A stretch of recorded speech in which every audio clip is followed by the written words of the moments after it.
injections within the 3 months before he died. And these weren't small doses, 300 milligrams a pop. Oh, no, that's absurd. There's categorically no justification. Bedside when he died, it's just mind-boggling. 22 different meds prescribed by at least 4 different doctors from 4 different pharmacies. And a lot of these prescriptions didn't even have the patient's name or the doctor's name on the label. The labels were just blank. What if the greatest pop legend of our era never left? In 2025, a ripple on the internet erupts into a tidal wave. Undeniable new footage surfaces, shattering every expectation. Inside a shadow-kissed mansion, the unmistakable figure of MIcheal Jackson glides through the room. Not a memory, not a ghost, but vibrant and alive. Gone are the hazy archives and worn-out rumors. Here is pristine evidence. Every move a signature, every gesture a revelation. A casual spin, a fresh melody lingering in the air. The lines between past and present blur as viewers worldwide confront an impossible question. With headlines spinning and disbelief mounting, the boundaries of reality and legend collide. Tonight, the world bears witness. Has MIcheal Jackson truly been found alive in his mansion?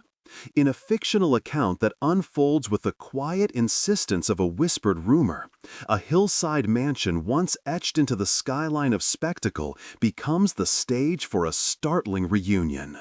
The dawn light spills over glass, gilded surfaces, and a foyer that once echoed with applause now holds its breath, waiting to learn what history will reveal.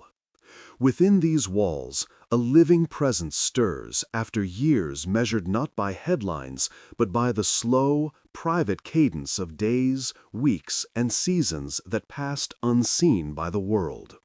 The story that follows is told with the restraint of a documentary, a careful ledger of moments, observations, and implications that rise from a single, improbable premise: that the long-expected return is not a rumor, but a reality waiting to be confirmed. The first signs are mundane and almost forgettable. A door left ajar where doors were always closed. A light switching on in a wing that has not hosted a visitor in years. A security system that records a silhouette moving with practiced ease. Responding teams arrive with the calm efficiency of professionals who treat even the extraordinary as a sequence of observable events. They note nothing sensational in sound or fury, only the details of a scene that resembles a private life interrupted by a sudden, uncharted moment. A figure appears at the threshold, a presence recognizable to those who have studied fame from every angle, yet indistinct enough to be measured against the thin line between rumor and truth. The atmosphere is thick with the paradox of relief and disbelief, as cameras, present or imagined, capture nothing more than the ordinary choreography of a medical check, a dialogue with a familiar, weathered voice, a newspaper that suddenly must reckon with the possibility that time may bend. Inside the mansion, the interior reveals the layers of a life lived in the public glare and then withdrawn into a kind of ceremonial solitude. A grand piano rests in a room lit by the soft glow of lamps whose bulbs have seen decades of attention. Trays of memorabilia stand in their cases, each object a beacon of a career that shaped trends, stages, and minds. The air carries a faint scent of polish and nostalgia, a mixture that hints at both maintenance and longing.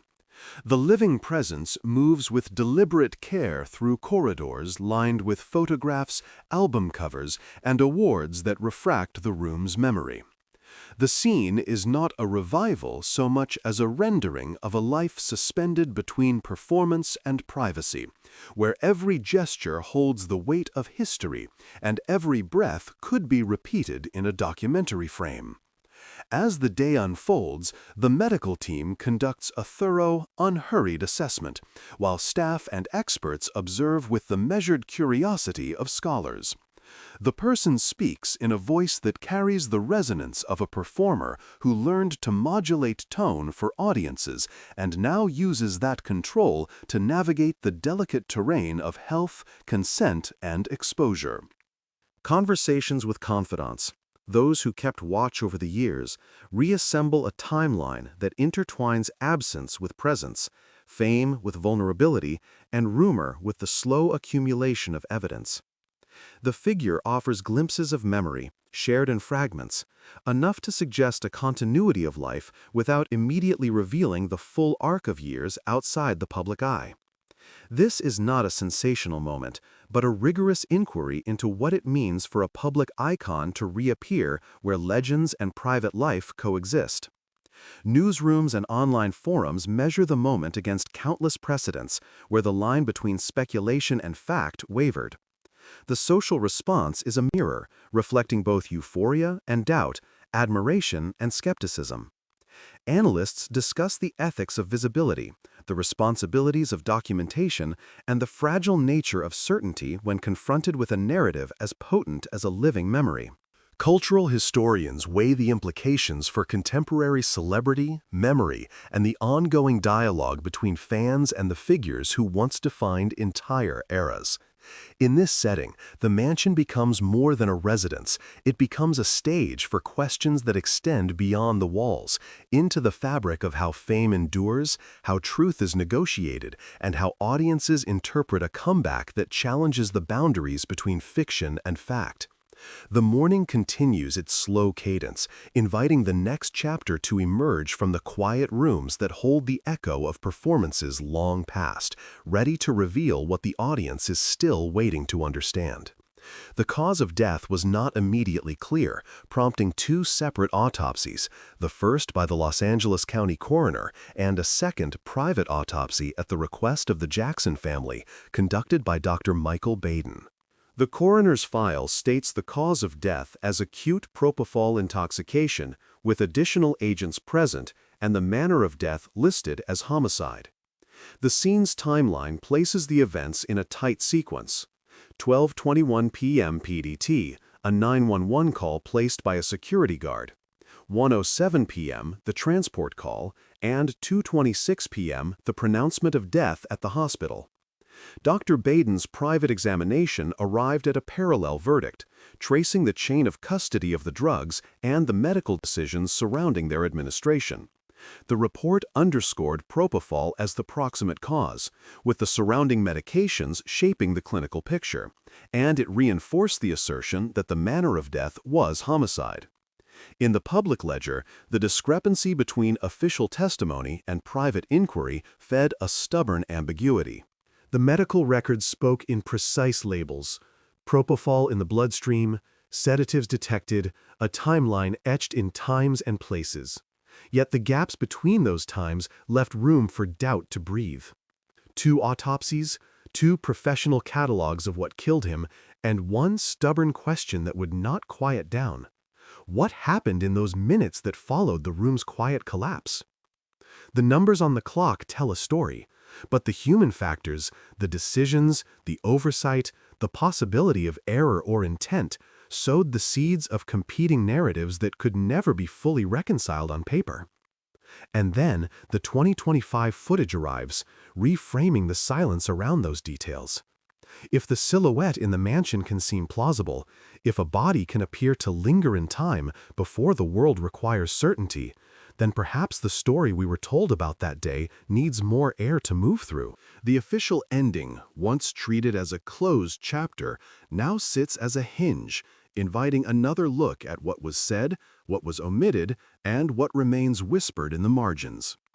To test the plausibility of a new chapter born from those margins, we must reopen the record, not to rewrite it, but to re-examine the edges where truth and doubt meet. The next phase will trace the minute-by-minute threads, the medical, the logistical, the procedural, pulling at each strand to see whether a 2025 comeback could ever rise from the seams of a 2009 procedure. The reassembly begins with the first breath of the official timeline and proceeds, step by step, toward a more contested conclusion. Viewed through a documentary lens, the scene at the hillside mansion becomes a test of evidence against expectation. The footage traces a sequence of mundane moments: an ajar door, a light that comes on, rooms steeped in decades of memory. Yet those details converge on a single, unresolved question: is a life truly returning when the world is poised to believe? Across screens worldwide, professional teams and cautious observers treat what unfolds as data rather than drama, a reminder that evidence in dispute can resist final verdicts. The interior, crowded with relics of a public life, becomes a quiet chamber where time folds in on itself, balancing performance and privacy. The takeaway is an unsettled implication. Legends endure because memory is a story audiences choose to retell, and truth, confronted with desire, remains elusive. The hinge between what is admitted and what remains unspoken continues to sway, as if the mansion itself keeps a ledger of what the living choose to illuminate and what they prefer to shade. Each document, each fragment of testimony, adds a grain to a wider sediment. Memory sorted and sifted until what survives feels like a deliberate arrangement rather than a spontaneous recollection. The rooms, still and quiet, hold a grammar of presence and absence, a vocabulary that readers of the record keep turning over to see what syllables reappear. The 2025 footage reframes the silence around those details the way a prism reimagines a single beam of light. If the silhouette in the mansion could seem plausible, the footage invites a more patient gaze. Not a illuminate and reveal moment, but a series of micro-shifts. The way a doorframe catches the light at a specific hour. The way a corridor seems to narrow just as a camera moves past. The faintest tremor in a hand held steady for a moment longer than necessary. The footage doesn't hand us a verdict. It offers a new texture for the questions we already carried. In this texture, a different kind of witness emerges.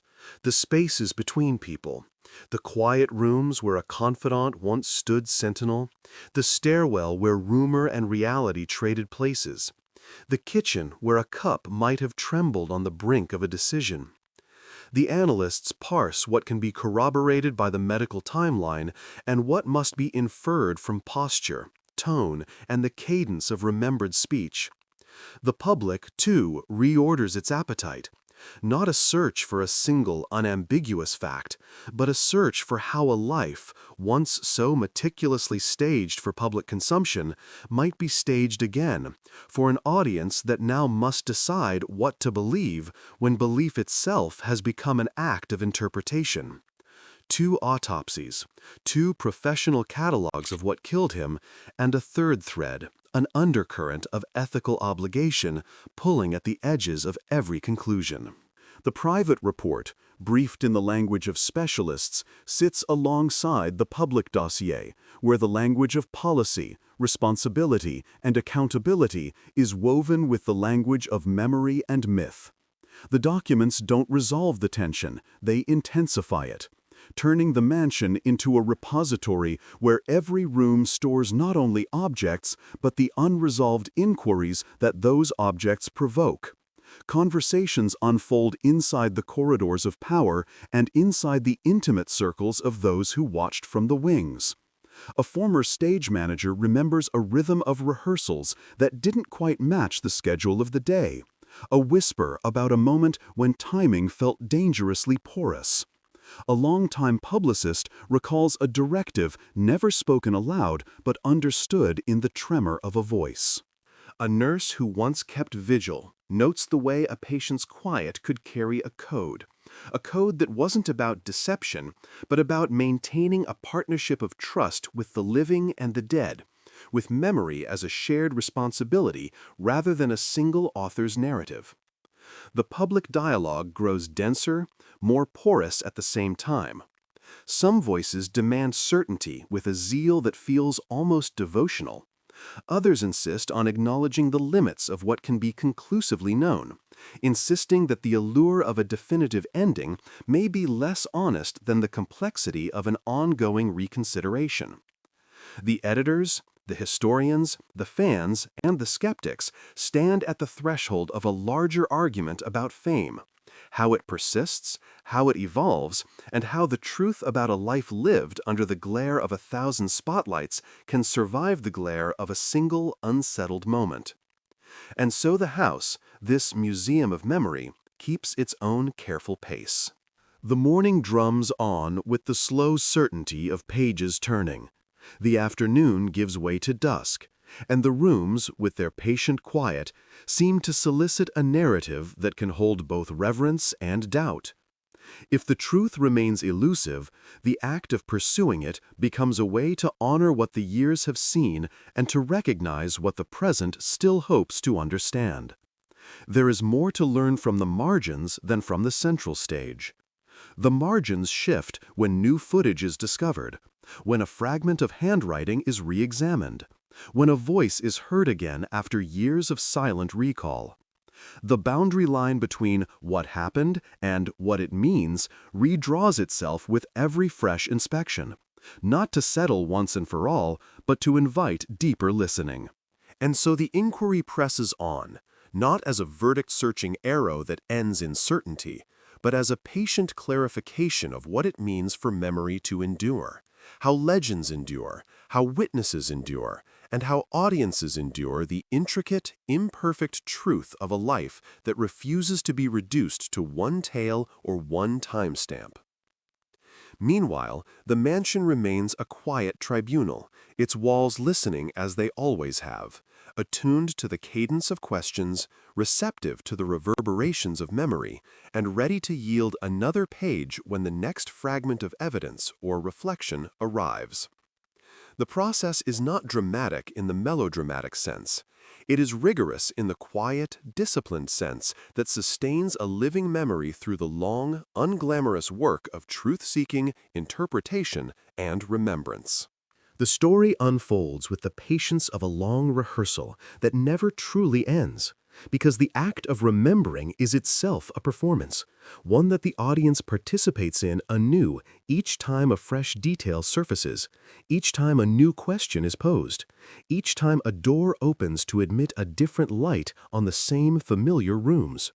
Whether the 2025 question resolves into triumph or lingers as a shadow, the reassembled record has changed the room itself. The margins, once passive borders, reveal themselves as seams in which memory, method, and doubt meet, each thread pulled taut until it bears weight. The minute-by-minute traces, the medical notes, the logistical chronicle, the procedural minutiae coalesce into a careful portrait of what could have happened, what did happen, and what cannot be known with certainty. If a comeback is possible, it rises not from erasing the 2009 seam, but from examining it honestly, allowing light to pass along its edge and illuminate new causal paths. The timeline does not conclude. It reopens, inviting fresh questions, sharper readings, and the stubborn insistence that truth, in this room at least, remains a practice rather than a verdict.